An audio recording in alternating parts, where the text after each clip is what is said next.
মেয়েটি বদলা নিতে একটি বড় ছুরি তুলে জামাকাপড় কাটতে শুরু করে। এরপর তার শরীর থেকে এক ফোঁটা রক্ত বের করে একসঙ্গে মাটিতে ঢাললো। দরজার সামনে সাবধানে এক ফোঁটা রক্ত ফেললো, যাতে খুনের ঘটনা যথেষ্ট বাস্তব মনে হয়। বাকি রক্ত পানি মিশিয়ে নাড়াচাড়া করে সবটা জামার উপর ঢেলে দিল।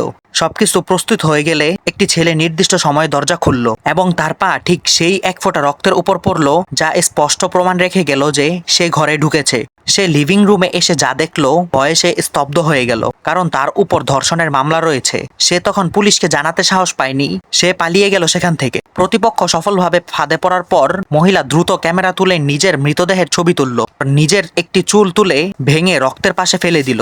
এরপর দ্রুত ঘরটি আগের অবস্থায় ফিরিয়ে দিল, যাতে ছেলেটির মরদেহ গোপন করার চেষ্টা করেছে এমন ভান তৈরি হয়। সোফার নিচে আরেক ফোঁটা রক্ত ফেললো, যেন আতঙ্কে পরিষ্কার না করার ছাপ পড়ে। মনে করেছিল ছেলে বন্দী হয়ে গেছে, কিন্তু সূক্ষ্ম কৌশলী ছেলেটির ছিল অনেক দ্রুত। সন্দেহ থেকে পুরোপুরি মুক্তির জন্য সে মহিলাকে একটি SMS পাঠালো।